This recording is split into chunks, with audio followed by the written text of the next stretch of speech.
A long time ago, in the beautiful village of Amagu, there lived a charming young lady named Adaku. Adaku was so enchanting, but the most beautiful part of her was her kind heart. Adaku was so attractive that men from far and wide fought tooth and nail just to wife her. Finally, Adaku calmly picked a suitor among them, and the name of the lucky guy was Ikenna. Adaku lived happily with her loving and doting husband Ikenna, and it felt like the whole world revolved around her.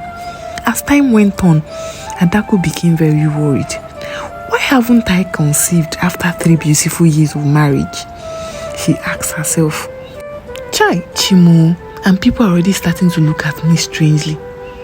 Truly, the Womb Watchers Association of Amagu were actively watching Adaku's womb, and they had already started to gossip.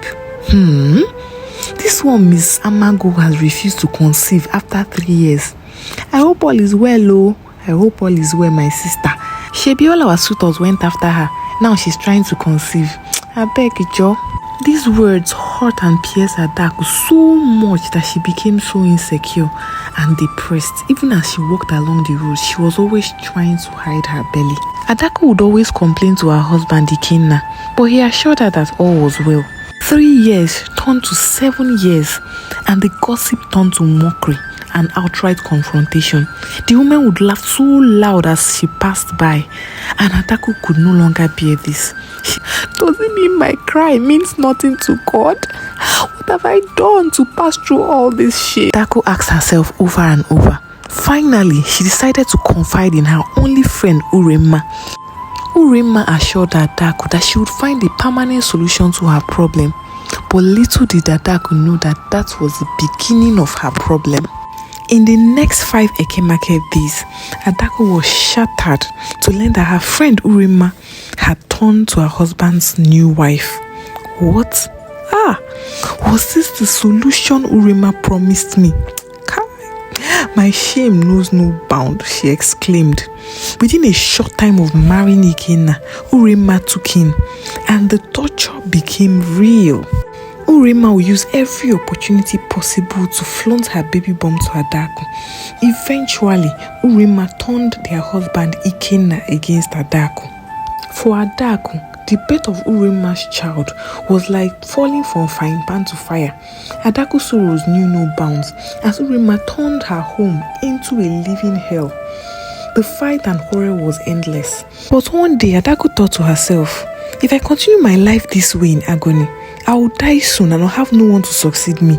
Adaku suddenly cheered up and maintained a happy countenance. Even though Urma was confused at her recent disposition, Adaku even went a step further to organize little parties for children in her community, after which she would ask them to pray for her. As God will have it, Adaku conceived miraculously, and her joy knew no bound.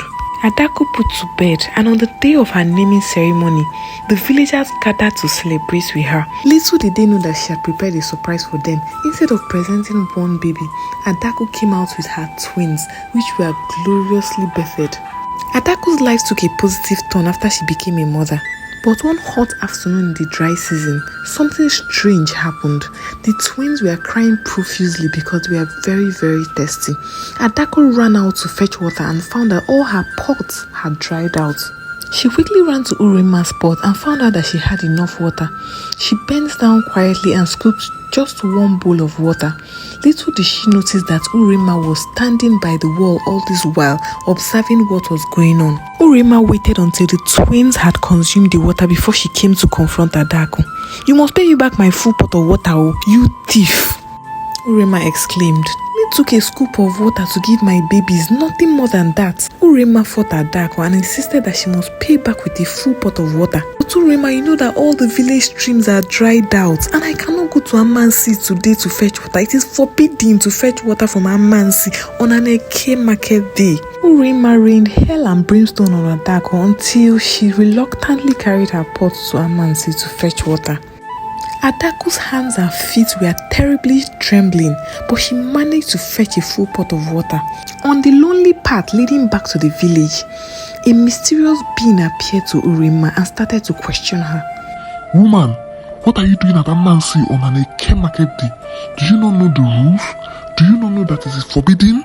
Adaku, amidst tears, explained her sad ordeal to the mysterious man.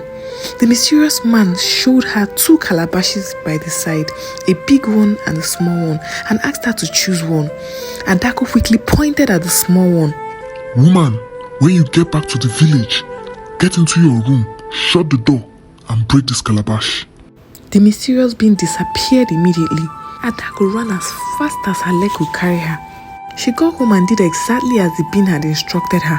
Immediately she broke the calabash, her entire room began to transform into gold. Golden wares, golden jewelries, golden ointment, golden everything began to transform into gold. Even her attire was entirely transformed. As she was still engrossed in shock, Urma barged into her room. She started interrogating Adaku. Where did you wretched thief get all this gold from? Before Adaku finished narrating her encounter, Urma dashed off to the stream with an empty calabash. Just as expected, Okaramado appeared to her and asked her what she was doing at the stream at that ungodly hour. Dede, see, I don't have time for all this long talk. Just show me the pot to choose from, let me be going home. Okaramado laughed hysterically and showed her 2 calabashes to choose from, a small and a big one. Bia Dede, I already told you I'm not here to play. Just give me the golden pot, let me be going home. The mysterious man touched the ground and a golden pot appeared. Before he could give her any instructions, Urma snatched the pot and ran back home. Immediately Urma got into her room, she smashed the pot and all sorts of wild and creepy animals began to emanate. As she was shouting for help, the next thing she started to transform into a very wild mad woman. The wild animals chased Urma into the evil forest and that was the last that was heard of her. Adaku, on the other hand, became the wealthiest woman in the entire community and even the neighboring villages, and her husband Ikenna came back to apologize daily. Adaku forgave him and they lived happily ever after.